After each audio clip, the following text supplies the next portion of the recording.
Today I'm going to be talking to you about Horrorstor by Grady Hendrix. First of all, can we just talk about the layout of this book? This is an IKEA catalog. Yes it is. Like, obviously the back doesn't show broken things on IKEA catalogs, but like, it even has like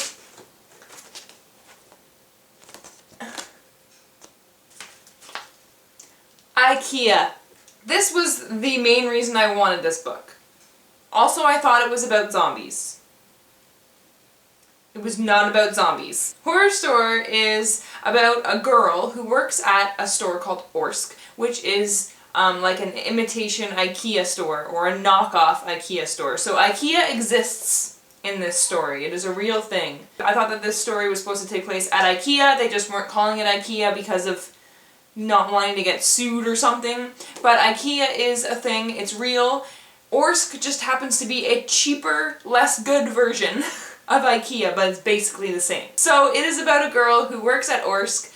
She doesn't want to be there specifically in that location. She would much prefer working at the other Orsk that she used to work at. She really wants to get a transfer. She's not happy with her life. She's not happy with where she's going. She doesn't want to be stuck in retail. How many people can relate to that, right?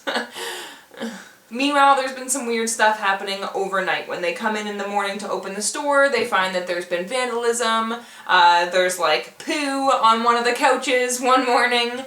And so her supervisor asks her and one other employee to stay overnight with him for one shift so they can try and catch the people who are sneaking in and vandalizing the store. While this happens, two other employees end up sneaking into the store because they want to stay there overnight because they think the store is haunted and they want to catch ghosts on camera and make their own ghost show. Turns out the store is haunted and there are ghosts in the store. It's the ghosts who have been vandalizing, and it just goes from there, and it's really creepy. Maybe I thought it was creepier than other people because ghost things creep me out, ghosts scare me. So it was really scary for me, and I finished it before bed and I was just like, I'm scared now and I'm gonna have nightmares. I didn't have nightmares though, I had dreams about Grey's Anatomy instead, so that worked. That worked out pretty well. What I liked about this book, first of all, is obviously the layout. Each chapter has a piece of furniture with its like funny name in the foreign language and a nice description, like what would be in an IKEA catalog or an Orsk catalog or ad. And what was really good about it was, as it got farther into the book, the furniture pages started changing into torture devices. But they're still described as if it's a vital piece of furniture for your house. And that was pretty fantastic. This book has been sold and described as a parody horror. That part, though, is the only parody that I could see. The chapter starters with the torture devices. Nothing else about it said parody to me. It was scary.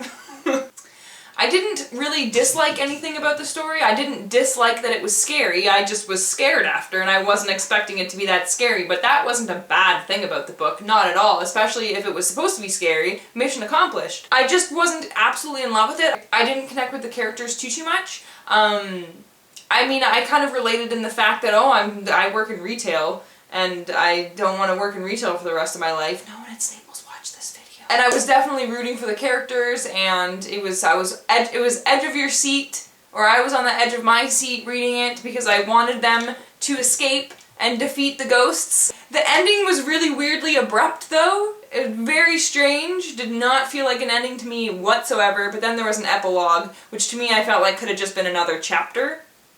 And I liked the way the epilogue ended. I thought it was pretty badass. So I gave this book 4.5 out of 5 stars because I really enjoyed it. Gherkin, do you want to get sprayed? That's what I thought. I really enjoyed it, and if you want to read something scary and, I mean, not really funny, the chapter markers were funny. But if you want to read something interesting, and if you like IKEA, because the whole story takes place in like the upstairs of an IKEA type store with all like the fake rooms set up and everything, and then like whole sections of couches and whole sections of wardrobes and everything, and I never want to get stuck in an IKEA after it closes.